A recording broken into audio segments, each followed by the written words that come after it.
Assalamualaikum warahmatullahi wabarakatuh. Perkenalkan, nama saya Indah Sari, NPM 2020830010, mata kuliah Profesi dan Kepribadian Guru, dosen mengampu Bapak Dr. Syafat Ariful Huda MPD. Dan pada kali ini judul pembahasannya Kepemimpinan Pendidikan. Saya dari Program Studi S1 Pendidikan Matematika STKIP Kusuma Negara, Jakarta. Pada kesempatan kali ini saya akan mempresentasikan materi tentang kepemimpinan pendidikan. Adapun pembahasannya, yang pertama pengertian kepemimpinan pendidikan, yang kedua fungsi kepemimpinan pendidikan, yang ketiga gaya kepemimpinan kepala sekolah. Adapun pembahasannya sebagai berikut. Yang pertama, pengertian kepemimpinan pendidikan. Kepemimpinan atau leadership merupakan salah satu yang sangat vital bagi terlaksananya fungsi-fungsi manajemen.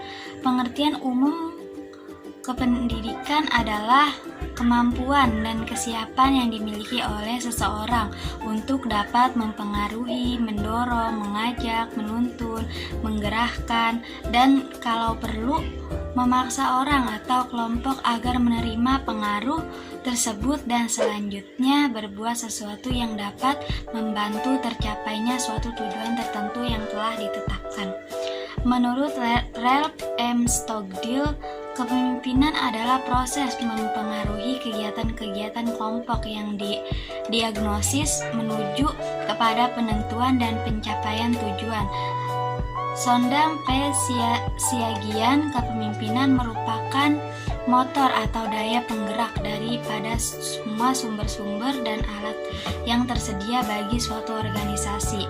Meginsham 1966 mengartikan kepemimpinan sebagai seluruh tindakan guna mempengaruhi serta mengingatkan orang dalam usaha bersama untuk mencapai tujuan, atau dengan definisi yang lebih lengkap dapat dikatakan bahwa kepemimpinan adalah proses pemberian jalan yang mudah daripada pekerjaan orang lain yang terorganisir dalam organisasi guna mencapai tujuan yang telah ditetapkan.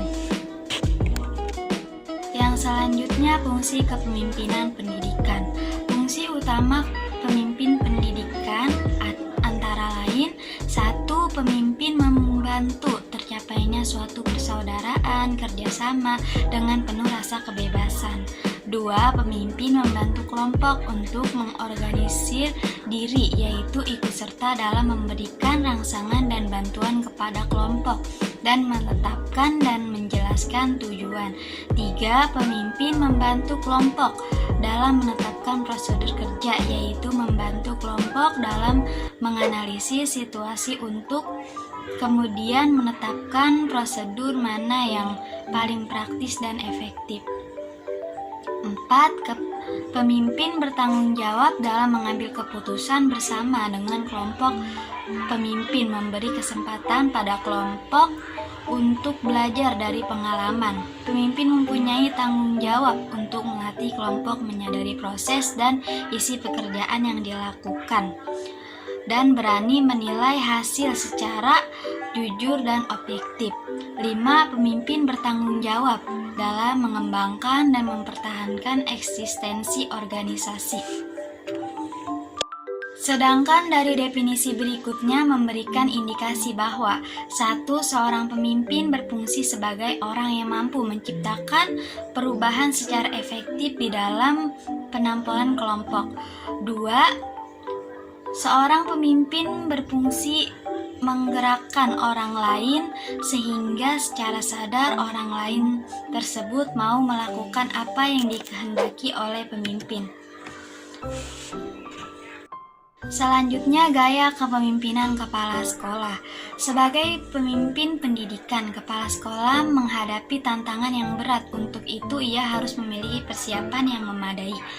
Karena banyak tanggung jawab, maka kepala sekolah memerlukan pembantu. Ia hendaknya belajar bagaimana mendelegasikan wewenang dan tanggung jawab sehingga ia dapat memusatkan perhatiannya pada usaha pembinaan program pengajaran. Berikut gaya kepemimpinan kepala sekolah. 1. Gaya directing atau mengarahkan. Di sini pemimpin lebih banyak memberikan petunjuk yang spesifik dan mengawasi secara ketat penyelesaian tugas. Pola kepemimpinan seperti ini cocok untuk diterapkan pada bawahan yang kinerjanya rendah namun punya komitmen cukup baik. 2. Gaya coaching atau melatih. Di sini pemimpin menggunakan direktif dan suportif secukupnya. Artinya pengarahan dan pengawasan tetap dilakukan secara ketat oleh pemimpin, namun disertai dengan penjelasan keputusan, permintaan saran dari bawahan, dan dukungan akan kemajuan. Pola kepemimpinan seperti ini cocok ditetapkan pada bawahan punya kinerja yang cukup dan punya komitmen yang tinggi. 3. Supporting atau mendukung. Di sini supportif lebih banyak diberikan daripada direktif, khususnya untuk bawahan yang komitmennya kurang baik. Pemimpin dengan gaya ini lebih banyak memberikan fasilitas dan mendukung usaha bawahan ke arah penyelesaian tugas-tugas mereka. 4. Gaya delegation atau mendelegasikan. Gaya ini diimplementasikan bagi bawahan yang sudah menjadi orang kepercayaan. Direktif dan suportif tidak banyak diberikan. Oleh karenanya, pemimpin lebih banyak menyerahkan pengambilan keputusan dan tanggung jawab kepada bawahan. Selanjutnya, penjelasan dari tipe-tipe kepemimpinan. 1. Tipe autokratis. Autokratis berasal dari kata auto yang berarti sendiri dan kratos yang berarti pemerintah. Jadi autokratis berarti mempunyai sifat memerintah dan menentukan sendiri.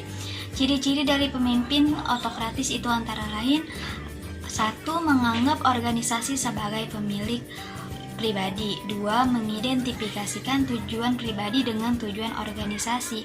3. Menganggap bawahan sebagai alat semata-mata. 4. Tidak mau menerima kritik, saran, dan pendapat. 5. Terlalu tergantung pada kekuasaan formalnya. 6. Menggunakan pendekatan yang mengandung unsur paksaan. 2. Tipe laissez-faire.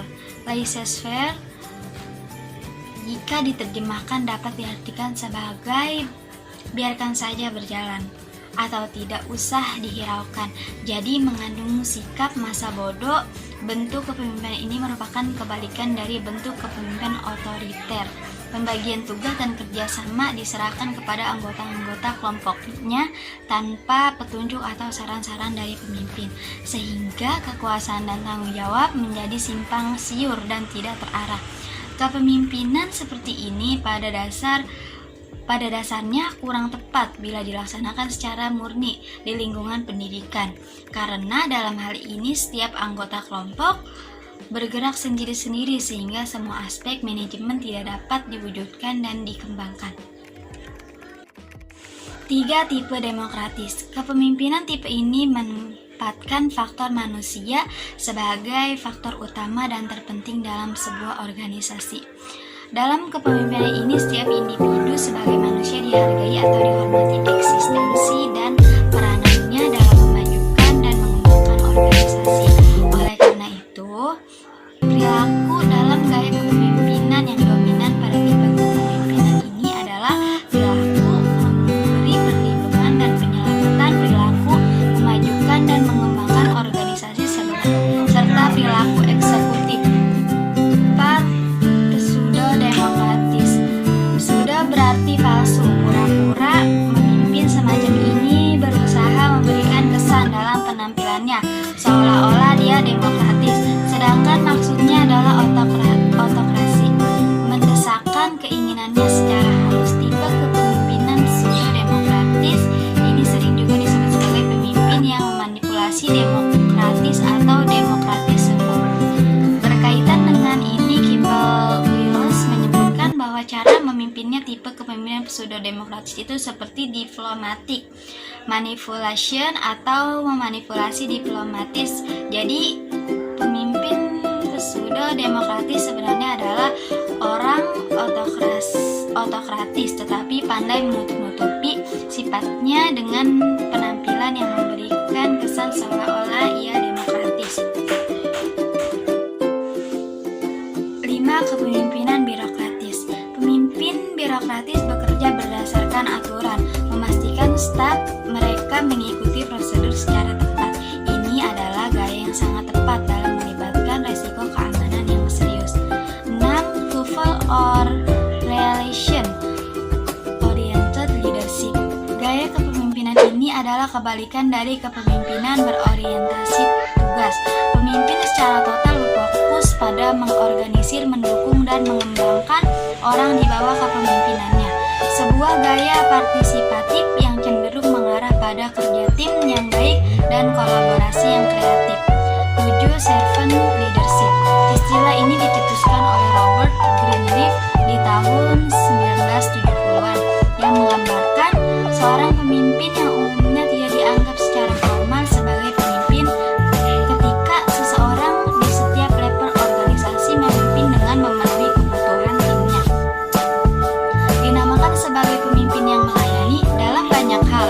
Kepemimpinan pelayanan adalah bentuk dari kepemimpinan demokratis karena seluruh tim cenderung terlibat dalam pengambilan keputusan. Pendukung dari model kepemimpinan pelayan mengatakan hal ini adalah cara yang penting untuk maju dalam dunia di mana nilai semakin penting, di mana pemimpin pelayan mencapai kekuatan sebagai dasar dari nilai dan idealisme mereka. Yang lain percaya bahwa dalam situasi kepemimpinan yang kompetitif, orang yang mempraktikkan kepemimpinan pelayan akan sering tertinggal dengan gaya kepemimpinan yang lain. 8. Task oriented leadership. Kepemimpinan yang sangat berorientasi tugas, fokus hanya pada menyelesaikan pekerjaan dan bisa jadi sangat otokratis. Ia akan secara aktif mendefinisikan tugas dan peran yang diperlukan, menempatkan struktur, merencanakan, mengorganisir, dan memonitor. Namun demikian, seorang pemimpin berorientasi tugas tidak banyak meluangkan waktu untuk kesejahteraan tim.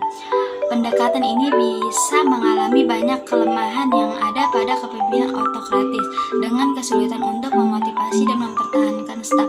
Pemimpin berorientasi tugas dapat menggunakan Black Mountain Managerial Grid untuk membantu dan mengidentifikasi wilayah pengembangan spesifik yang akan membantu mereka melibatkan orang lain lebih sering. Kepemimpinan transaksional.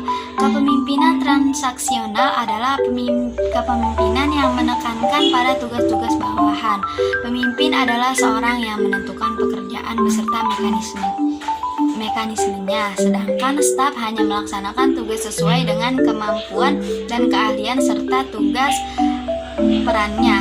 Gaya kepemimpinan ini melakukan pekerjaan transaksi umumnya adalah perusahaan atau organisasi jasa memberikan imbalan pada anggota tim atas upaya dan ketaatan mereka. Pemimpin memiliki hak untuk menghukum anggota tim bila pekerjaan mereka tidak memenuhi standar yang telah ditetapkan sebelumnya. Kepemimpinan ini memiliki keterbatasan serius bagi pekerjaan yang berbasis pengetahuan dan kreativitas. Selanjutnya, kepemimpinan transformasional. Kepemimpinan transformasional hadir menjawab tantangan zaman yang penuh dengan perubahan. Zaman yang dihadapi saat ini adalah zaman di mana manusia dapat mengkritik dan meminta yang layak dari apa yang diberikannya sesuai dengan kebutuhannya. Hal ini sesuai dengan konsep Maslow yang menyatakan bahwa manusia dan pada era ini memiliki kebutuhan yang berkembang hingga pada keinginan untuk dapat mengaktualisasikan diri. Selanjutnya, kepemimpinan militeristis. Seorang pemimpin yang bertipe militeristis ialah seorang pemimpin yang memiliki sifat-sifat berikut.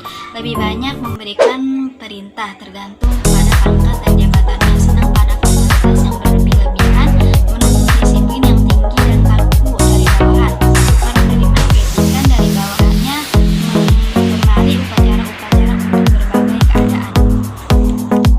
12. Kepemimpinan pattern